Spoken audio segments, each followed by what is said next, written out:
losing so many brilliant people. They gave up in life. Yeah, I've given up in life.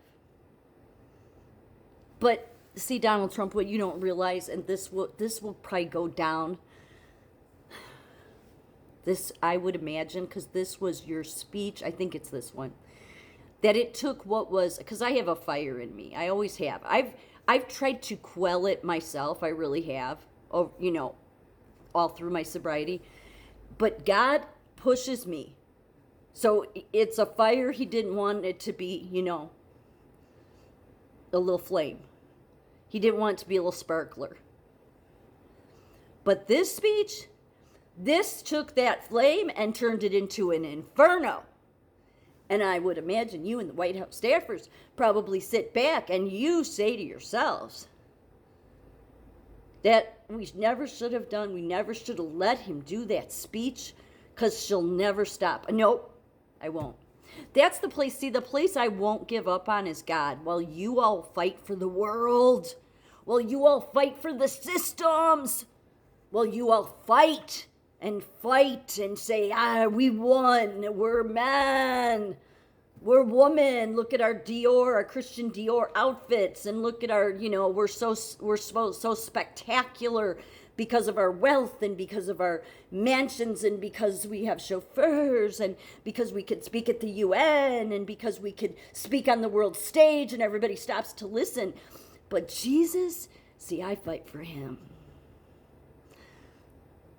And Jesus took that speech of yours and he turned it into a fire in me.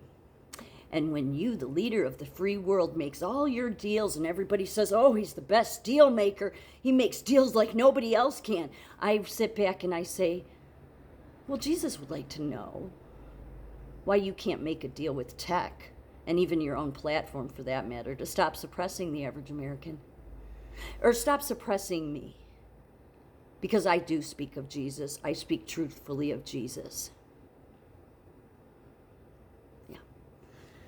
So that's how God takes something that you all just saw as a speech. I'm not really you're only trying to motivate some people, let's put it that way. Trump is there to motivate the entrepreneurs, motivate tech, motivate the people that want to keep their kingdoms in place. I mean, it's sort of like, isn't it really the reason why King James I, you know, shoved the Puritans and the Pilgrims over here? You know, I'm not trying to say he was wicked, but, you know, he wanted them out of his hair. I put the Bible together, make everybody happy. I mean, you know, give him credit. He knew who the Vatican was. At least, you know, he was the one king that really went hard at the Vatican. So, I mean, for that, he deserves great credit. And for the King James Bible. But that said, let's face it, he pushed the Puritans and the Pilgrims here. And I'm saying this because you're related to him. You know, it's in the gene pool there.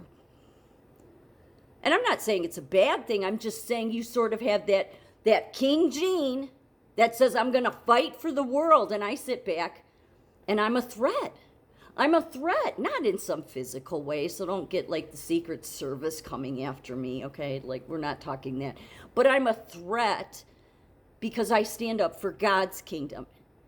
You stand up for man's kingdom.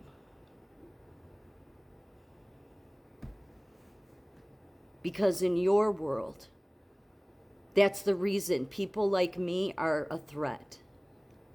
If I wasn't a threat, then you would have made a deal a long time ago with the kind of power you have and what I can see that you can get people to do.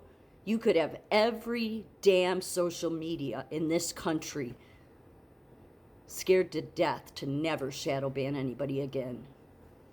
But it continues. So, sorry, but I won't stop fighting for God's kingdom.